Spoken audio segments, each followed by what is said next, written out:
Just as a quick background, obviously Syria politically, historically, and geographically is a very important entity. It's Damascus is the longest continuously inhabited city on earth, and its history goes back to the initial expansion of the Muslim and Arab empire at the time. But long story short, in the past 80 years or so, Syria and Damascus was the capital of the region, including Palestine and what's now called Lebanon and what's now called Jordan and so forth. And with the establishment of Israel and so forth, and the Sykes-Picot Agreement, things were cut up, and Syria, as we know it now, is the larger part of that area, excluding Lebanon, Palestine, and Jordan. Over the past 65 years or so, Syria has been involved in all the Arab-Israeli conflicts and wars. Currently, Syria has the Golan Heights that are occupied and annexed illegally by Israel. And Syria, over the past all these years, has been steadfast in refusing to sign any peace agreement that does not return back all its occupied land, and has been, in that process, supportive militarily, politically, intelligence, and so forth, of the resistance movements, whether it be Hezbollah in Lebanon or previously the PLO and now Hamas in Palestine, and the other left-minded or ideologically left parties in the region. Syria has been ruled by the Ba'ath Party, which is one version of which ruled Syria and one version ruled Iraq until Saddam Hussein was deposed by the Americans. And the Ba'ath Party has ruled in a secular fashion, although its leader the past 25 to 30 years, or maybe almost 40 years now, was Hafez Assad, whose son was installed by his dad in power in a republic. So with that political context, then we can move a bit fast track forward. The peace negotiations had failed with the Syrians and between the Syrians and the Israelis.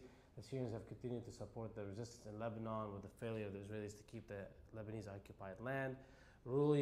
Syria had ruled Lebanon really by proxy and directly since 1976, when it initially intervened in the country. But after the so-called Arab Spring started, Syria was pretty stable until about 2 years ago. 2 years ago, there was an incident where some young adolescents wrote some insulting comments and things like that at a school wall in Daraa, southern Syria, near the border with Jordan. The local military officer in charge ended up torturing them, and that's not unusual for the Syrian regime. So it is a dictatorship. It is not nice to its people, but at the same time, as things are never black and white, Syria has been self-sufficient agriculturally and remains to some degree, at least until 2001 when the sun took over, still had support of agriculture, support of the farmers. So generally, you couldn't see very fancy cars in Syria. Most people had enough to eat and live reasonably well, had medical care mostly for free and went to school for free and that sort of thing. But they weren't rich, but they were okay. The son instituted neoliberal type policies since he got into power. And then poverty had increased and there was a drought in the rural areas. So there was a lot of fomenting a lot of discontent in those areas. And then with that officer doing what he did in southern Syria and the regime being silent about it, ignoring the fact that the region was boiling and things were changing and so forth, eventually the demonstrations and the discontent boiled over, and over the past year especially, it turned very ugly and very military, very armed, and the regime responded very fiercely, bombing its own cities and citizens. At the same time, I guess the intifada or the uprising against the regime was trying to be very peaceful and civil and not militarily driven. But with the response of the regime being as harsh as it is, and the interested parties in the region trying to destabilize the regime because it's not doing what the Americans and the Israelis have always wanted it to do. They got involved as well, and as always happens with these cases, unfortunately, I feel that the revolution has been hijacked, and now you have a very extreme right bin Laden type organizations that are armed and funded by regional powers that are American cronies, such as the Saudis, and those have been committing horrendous crimes. The regime has never understood that it needs to change, and in the interest of keeping Bashar Assad in power, they have used everything in their arsenal to destroy their own people in cities and schools and mosques and churches and everything else. Obviously, Syria is a very what we call here multicultural place. It has different sects of the Islamic tradition. It has Christians that have lived there before the Muslims came. It has Turkmens and Alawites. It has Kurds as well. So it's a bit like in Iraq, maybe not as, there's a larger Sunni majority, but still it's similar to Iraq in its in the way it's made, and with the regime being headed by an Alawite who, at least in theory, still belongs to a secular party, but certainly has helped his cronies of cousins and friends and family to really be in charge and take important positions, and especially with the neoliberal parties, his cousins have become owners of the cell companies in the country, very rich people. Suddenly you see very fancy Audis and cars like that in Damascus, which never existed before, during his dad's time, who was also a dictator but was not into this money business. Long story short, at this point in time, a lot of Syria has been destroyed. Whole cities have been leveled to the ground. There are over 4 million Syrians that are displaced in neighboring countries and within the country. Heritage sites have been destroyed, like the old souk in Aleppo that's been there for more than 1,000 years. Same thing in Damascus.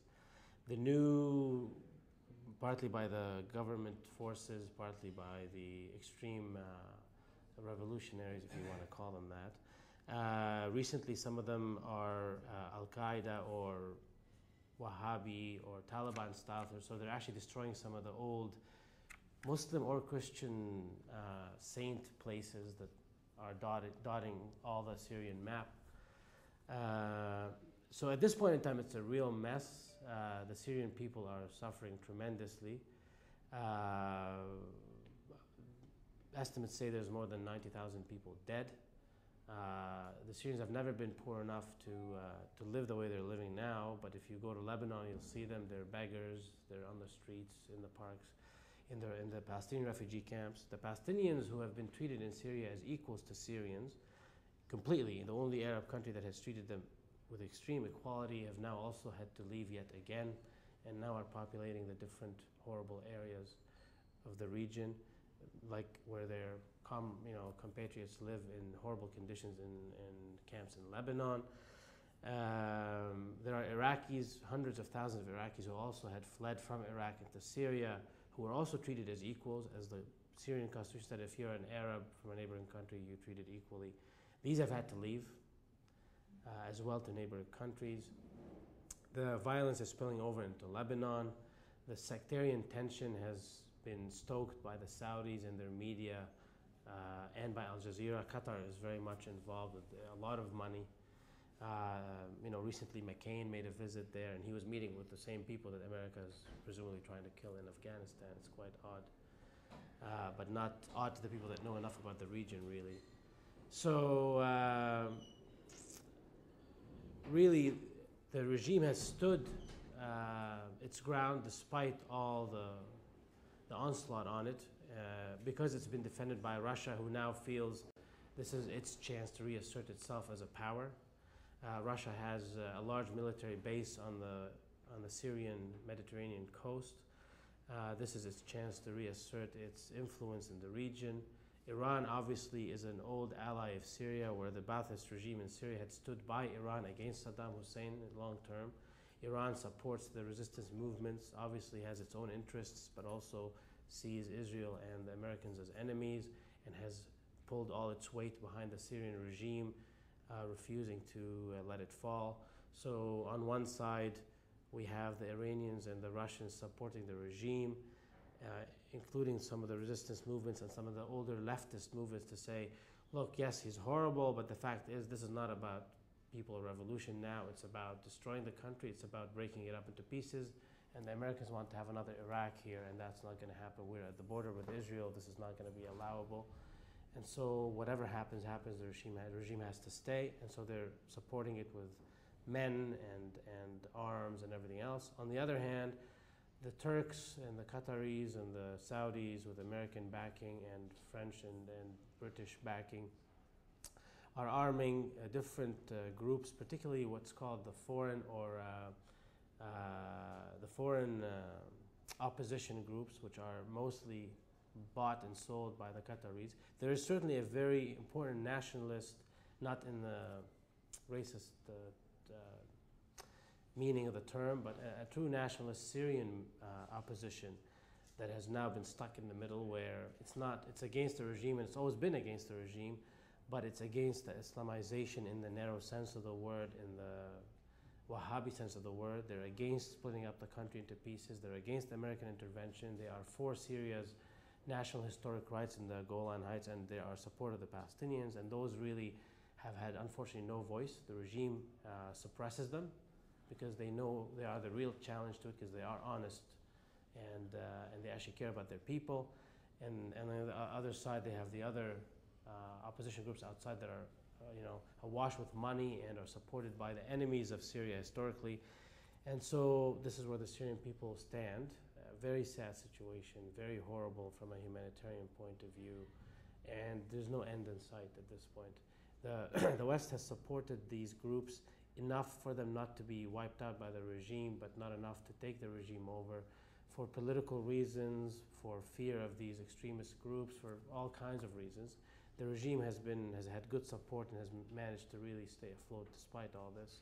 The army has relatively stayed together.